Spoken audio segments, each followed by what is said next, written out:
नमस्कार दोस्तों, स्वागत है आपका हमारे चैनल पर। आज हम बात करेंगे एक ऐसी किताब के बारे में जिसने पैसे और धन से जुड़ी हमारी सोच को बदल दिया है। The psychology of money. इस किताब के लेखक हैं मॉर्गन हाउसल और इसमें लेखक ने बताया है कि कैसे हमारी मानसिकता और व्यवहार हमारे पैसे के फैसलों को प्रभावित करते हैं। तो चलिए बिना समय गंवाए जानते हैं इस किताब से वो महत्वपूर्ण बातें जो हमें अपने जीवन में अपनानी चाहिए।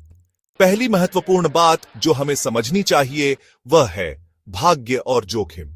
इस किताब में मॉर्गन हाउसल बताते हैं कि पैसे की दुनिया में सफलता और असफलता अक्सर किस्मत और जोखिम से प्रभावित होती है, न कि सिर्फ आपके ज्ञान या कौशल से।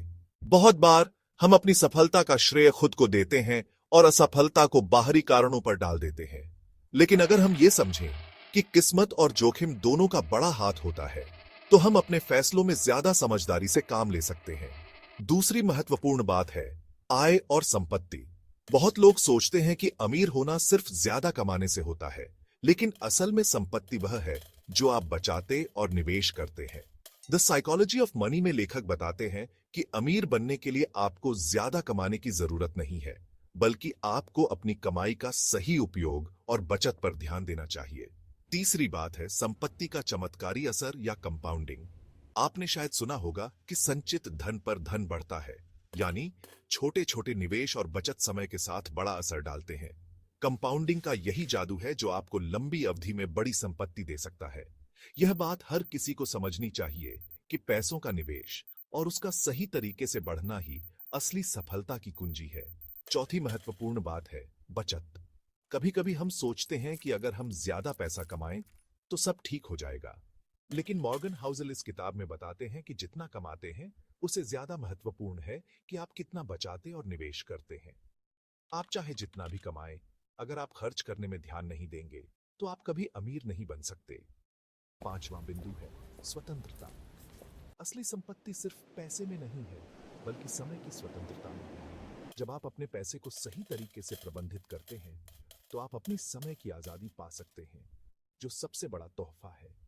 पैसा सिर्फ तब काम आता है जब वह आपको अपने जीवन को अपनी शर्तों पर जीने का अवसर देता है। छठी बात, दुर्लभ घटनाएं या टेल रिस्क। ऐसी घटनाएं जो शायद बहुत कम घटती हैं, लेकिन अगर होती है तो उनका असर बहुत बड़ा होता है।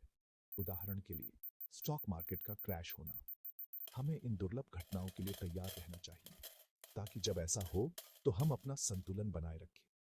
सातवां बिंदु है व्यवहार। द साइकोलॉजी ऑफ मनी में मॉर्गन हाउसल बताते हैं कि पैसे के फैसलों में सिर्फ ज्ञान नहीं, बल्कि हमारा व्यवहार ज्यादा मायने रखता है। सही जानकारी होने के बावजूद अगर हम जल्दबाजी में फैसले लेते हैं या डर के कारण गलत कदम उठाते हैं तो हम नुकसान में रहेंगे। इसलिए धैर्य और संयम रखना बहुत जरूरी है। आखिरी और सबसे महत्वपूर्ण बात है दीर्घकालिक सोच। संपत्ति बनाने के लिए लंबी अवधि की सोच जरूरी है। अगर हम जल्दी अर्जित संपत्ति की तलाश में रहते हैं तो हम अपने पैसे को सही दिशा में निवेश नहीं कर पाते। लंबी अवधि में निवेश और धैर्य रखने से ही हमें असली सफलता मिलती है।